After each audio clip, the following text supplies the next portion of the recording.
My name is Mark, and I am 71 years old. I have lived a long and full life, filled with joys, challenges, and valuable lessons. Throughout my life, I have been married twice, and I have 12 children in a large blended family. I was married to my first wife for many years until a tragedy separated us. She died in a car accident when our youngest child was just 10 years old. This event was a true test for me, leaving a deep mark on my soul. It took me a long time to recover from the loss, but several years later, I found love again. My second wife and I have been together for 24 years, and she brought 3 more children into our combined family. Now we have a large, warm, and loving family. However, the most significant moments in my life were not only related to earthly joys and trials, but also to the spiritual revelations I experienced. Several times, I stood at the edge of death, clinically dead, but fate gave me another chance. I have been dead 6 times, but I distinctly remember 2 occasions that radically changed my understanding of life, death, and spirituality. Out-of-body journey. The first experience of clinical death happened unexpectedly. One night, I woke up with a sharp pain in my chest. At first, I thought it was just indigestion or some temporary discomfort, but the pain kept getting worse and wouldn't subside.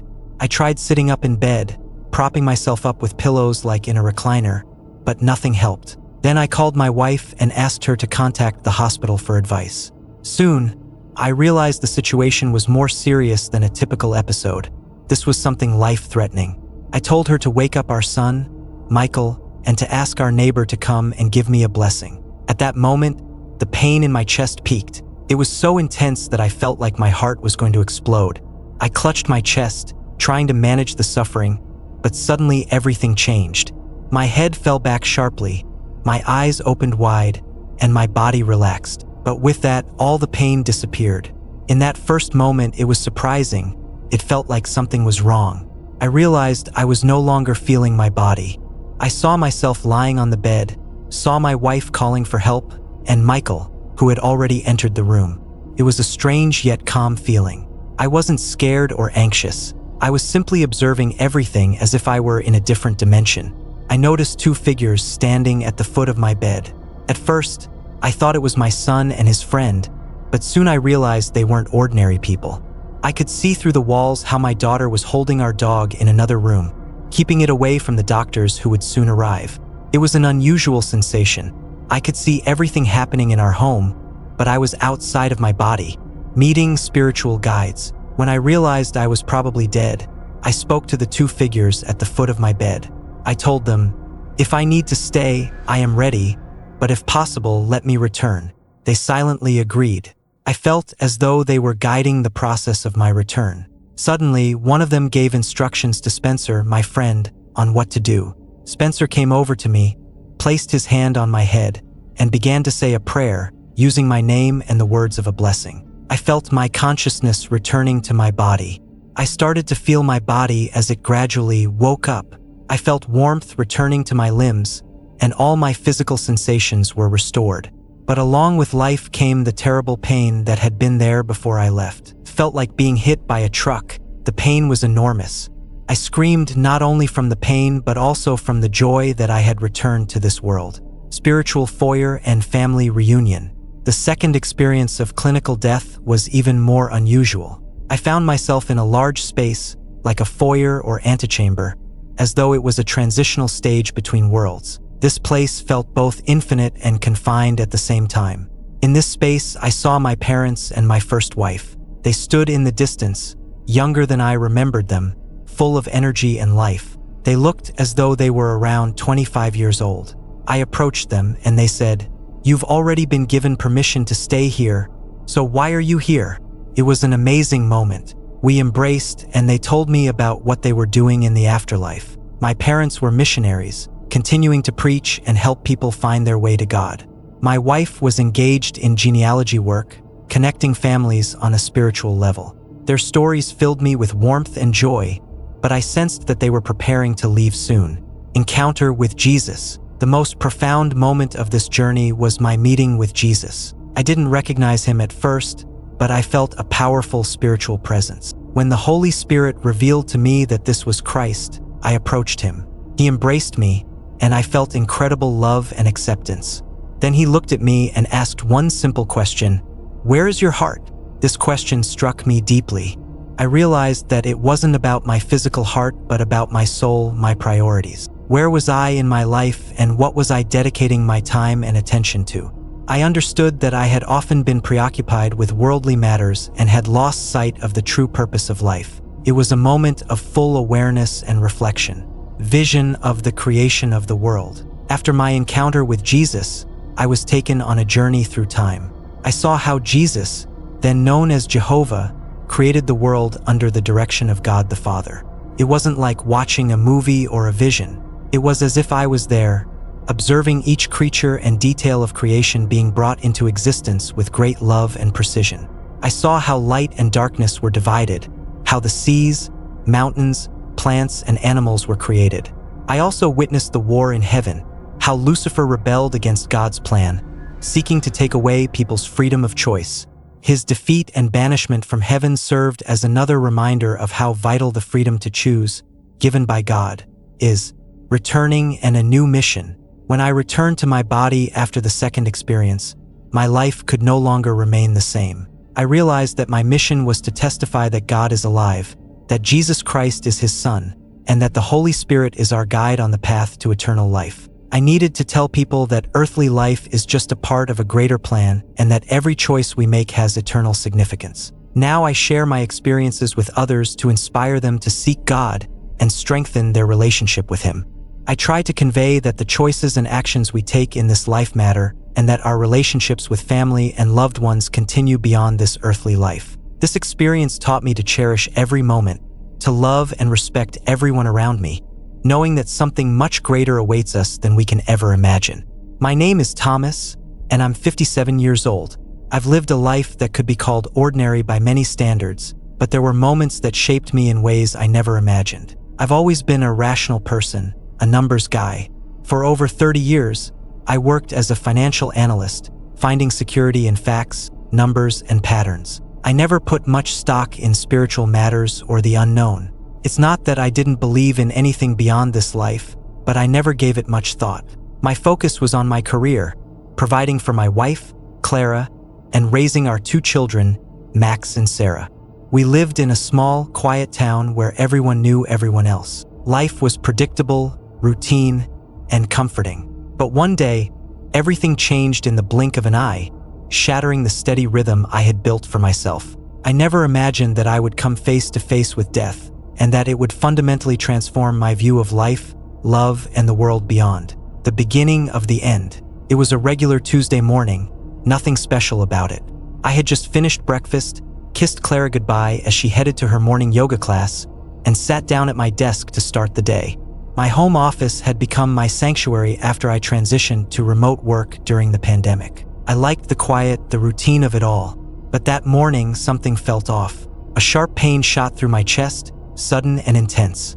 At first, I thought it was just stress. Work had been piling up lately, and I'd been feeling the pressure. I ignored it, telling myself it was nothing, but the pain didn't go away. Instead, it grew worse, spreading to my left arm and jaw. A sense of dread washed over me as I realized something was seriously wrong. Clara had taken the car, so I was alone in the house. I stumbled out of my office, clutching my chest, and made my way to the phone. I managed to dial 911 before collapsing to the floor.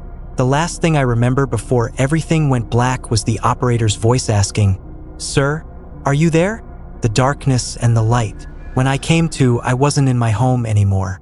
In fact, I wasn't anywhere I could recognize. Everything was dark, yet it wasn't the kind of darkness that comes with closing your eyes or turning off the lights. It was more like a void, a space devoid of time, sound, and matter. I felt weightless, suspended in nothingness, yet I was fully aware. Strangely, I wasn't afraid. I was calm, peaceful even, as though my body and mind had surrendered completely to whatever was happening. Then, out of the void, I saw a light, faint at first, like a distant star in the night sky, but it grew brighter and more intense the longer I focused on it. It wasn't harsh or blinding. Rather, it was warm and inviting, like the glow of a fire on a cold night. I felt myself being drawn toward it, and before I knew it, I was moving, floating, or maybe gliding toward the light. As I approached, I began to see shapes forming within the brightness. It was as if the light itself was alive, taking form and becoming something more. The reunion. As I neared the source of the light, I saw figures, people, but not in the way I had seen people before. They weren't made of flesh and bone, but seemed to be composed of light themselves. They glowed, radiant and peaceful. At first, I didn't recognize any of them, but then one figure stepped forward, and my heart nearly stopped. It was my father. He had passed away nearly 20 years ago, and while I had thought about him often, I had never expected to see him again. Yet here he was, standing before me, looking as young and healthy as he had been in his prime. He smiled at me, and the love and warmth in that smile were overwhelming. I felt tears welling up, though I wasn't sure if I still had a physical body to cry with. "Thomas," he said, his voice clear and gentle. "It's good to see you." I was speechless. How could this be happening? Was I dreaming? Dead? In a state of shock? But none of those questions seemed to matter in that moment. All I could feel was the overwhelming sense of peace and joy at being reunited with my father. "I've been waiting for you," he said, taking my hand. His touch was real, solid, despite the fact that we both seemed to be made of light. "But you're not staying here." "Not yet." The life review. Before I could ask him what he meant, the surroundings changed. The light dimmed slightly, and I found myself standing in what looked like a vast, endless room. It wasn't dark or cold, but it felt expansive, like I could walk for miles and never reach the end. In front of me was a screen, like a movie screen, but it didn't show any film. Instead, it showed moments from my life. I watched as scenes from my childhood played out before me. There I was, a young boy running through the park, laughing with my friends. I saw my mother calling me in for dinner, my first day of school, the time I broke my arm falling off my bike. Each memory unfolded with crystal clarity, and I felt every emotion as though I were living it again. But it wasn't just the big moments. I saw the small ones, too, times I had forgotten or dismissed. There I was, holding the door open for a stranger, comforting a friend who had lost a loved one, helping Clara with the groceries on a rainy day. Each act of kindness, no matter how small, was highlighted in vivid detail. I could feel the love, the gratitude, the connection that those moments had created. Then the screen shifted, and I saw the darker moments, the times I had hurt others, even unintentionally. Arguments with Clara, moments of impatience with my children, times when I had put my career before my family. I saw the pain I had caused, not only to others but to myself. And yet, there was no judgment, only understanding. It wasn't about punishment, it was about learning. As I watched, I realized that every action, every choice I had made had rippled outward, affecting not just the people directly involved but others around them. A kind word spoken to one person might brighten their day, leading them to be kinder to someone else. A harsh word or selfish action could have the opposite effect. It was all connected, like an intricate web of cause and effect. The conversation. After the life review, my father appeared beside me again. He didn't say anything for a moment, allowing me to process what I had just seen. Then he spoke. "You see now, don't you?" he said softly. "Every moment matters. Every choice has meaning." I nodded, still overwhelmed by the sheer magnitude of what I had witnessed. "But I've made so many mistakes," I said. "I've hurt people, neglected my family. How can I make up for that?" He smiled again, a smile full of love and compassion. "It's not about being perfect, Thomas. It's about learning, growing, and choosing love whenever you can. You've done more good than you realize, but your journey isn't over yet. You still have time to make things right." I wanted to ask him more, to understand everything that had just happened, but before I could, the light began to change again. I felt myself being pulled away, back toward the darkness. I tried to hold on, to stay with him, but I knew it wasn't my time. "I'll see you again," he said as his figure began to fade. "But for now, go back and live." Returning to life. The next thing I knew, I was waking up in a hospital bed. The room was quiet, save for the soft beeping of the machines monitoring my vitals. My chest hurt, but I was alive. Clara was sitting by my side, her face a mixture of relief and exhaustion. "Thank God," she whispered, taking my hand. "You're back." I smiled weakly, still processing everything I had experienced. I wanted to tell her about it, but the words wouldn't come. Not yet. I needed time to fully understand what had happened, to make sense of the incredible journey I had just been on. The doctors told me I had suffered a massive heart attack. I had been clinically dead for several minutes before they managed to revive me. It was a miracle, they said, that I had survived at all. But I knew it was more than that. I had been given a second chance, a chance to live differently, to make things right. And I wasn't going to waste it. A new beginning. In the weeks and months that followed, I began to change my life. I reconnected with Clara and the kids, spending more time with them and less time worrying about work. I reached out to old friends, mending relationships I had let fall by the wayside. I found new ways to help others, whether through volunteering or simply being more present and kind in my daily interactions. I also began to explore my spiritual side, something I had never done before. I read books, attended meditation classes, and spoke with people who had similar experiences. The more I learned, the more I realized that my journey wasn't unique. There were countless stories of people who had faced death and returned with a new understanding of life. And while I still had many questions about what lies beyond, about the nature of existence, I no longer feared death. I knew now that death wasn't the end. It was simply a transition, a doorway to something greater. The final realization. One evening, as I sat on the porch with Clara, watching the sun set over the hills, I felt a deep sense of peace wash over me. I had been given a gift, a glimpse of the bigger picture, a chance to see how every moment, every choice, every relationship mattered. I turned to Clara, who was sipping her tea, and smiled. "I love you," I said, meaning it in a way I hadn't before. She looked at me, surprised by the sudden sentiment, but smiled back. "I love you too." And in that moment, I knew that I was exactly where I was meant to be.